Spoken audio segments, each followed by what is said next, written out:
On this very special edition of How to Cook with Bill Cook, we're making Enchiladas de Pollo Rojo. What does that mean? It's red chicken enchiladas.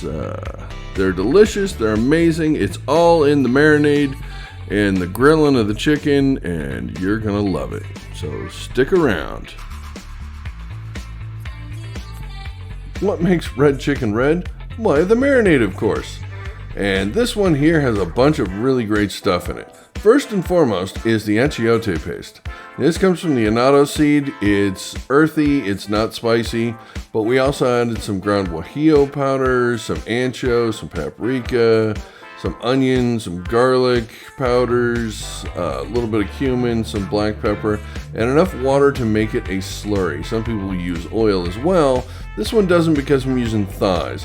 There's a full list of everything in the description, so look down there for the exact ingredients. Yeah, the next thing you need to do when this is done marinating is throw it on the grill. Now you're gonna need a medium grill, not super hot, maybe 350, 400 degrees, something like that tops. As you can see, it's super clean. Yeah, no, that's called flavor. That's what that is. Put your chicken on the grill, and that one's hooked together still, hadn't been fully butchered, so had to break that little strap to get it to lay flat. Put your chicken out here. Now this is not going to take too long because it is boneless and there's no skin on it, so you don't have the flare-ups like you'd normally have if you're cooking thighs. But the paste here also doesn't have any oil or anything else in it, so it doesn't catch fire either. So this is not going to be the hardest thing in the world to grill, but it's going to take, 20, 25 minutes, something like that on this medium-ish heat. Just flip them over when they're about halfway, and if you have any bare spots in there, make sure you can get them all coated. As you can see, Rufus, the wonder dog out there, he is my grilling buddy. Whenever I'm grilling, he's always assuming I'm going to drop something. He hasn't been right yet, but I'm not saying it's impossible. Chicken's done. You can see the beautiful crispiness. It is amazing. It's still juicy and delicious because it's thighs. But yeah, that's what it looks like. You chop it up into strips like this, and you get ready to start putting that inside your enchiladas. I'm sorry, Enchiladas de Pollo Rojo. Alright, if the birria taco craze has taught us anything, it's that corn tortillas love to be coated in some sort of a delicious oil and then fried off. These are not birria tacos. We're just kind of stealing that technique here.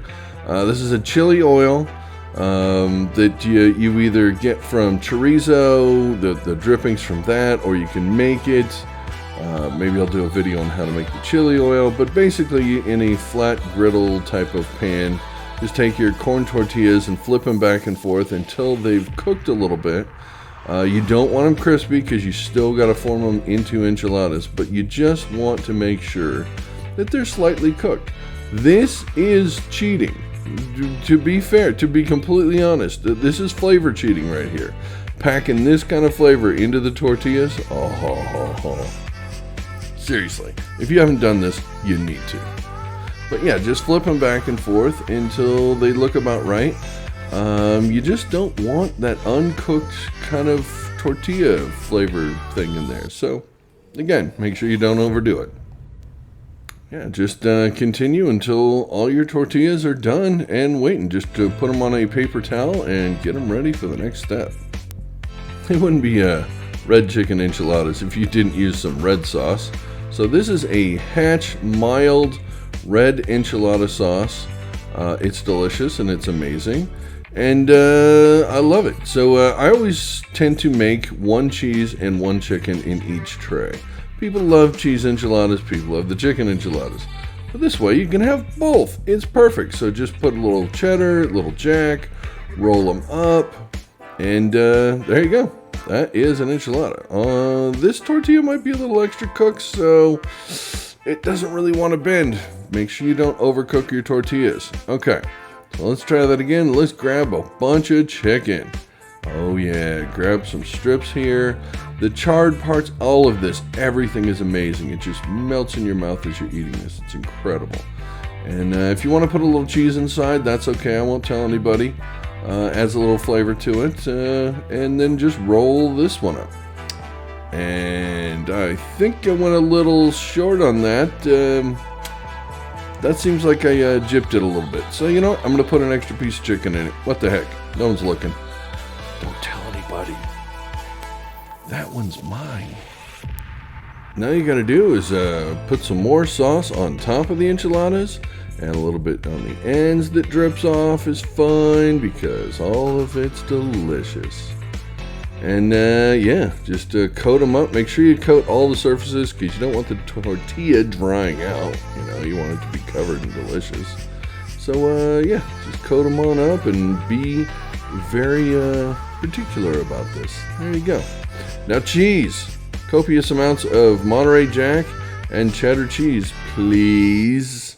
That's what makes it enchiladas. That's what makes it delicious. So coat them up.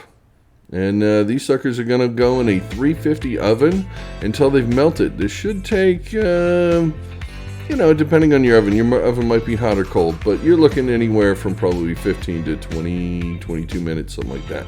You don't want it to brown, you just want it to oozy goozy and maybe a little bubbly. And you know what? What the heck? Let's do a flyover. I love flyovers. Aren't they great? Doesn't that look delicious? Yeah, the cheese doesn't cover everything because sometimes the bits of tortilla that stick out are delicious. And here's the final product with some Mexican rice. There is a video up on how to make that as well. But you can see there is our enchiladas de Pollo Rojo right there. Oh, they're so good. You've got to try this. Grab some chicken thighs and make up a marinade and get grilling. Get cooking, get eating, because this is absolutely delicious. Thanks for watching. If you like this video and feel like hitting the thumbs up button, I'd really appreciate it. If you want to subscribe so you can see more of these, then hit that as well. And make sure you hit the notification bell so you know exactly when they come out, because you don't want to miss my next meal. Thanks for watching. Appreciate it. And see you on the next one. Bye.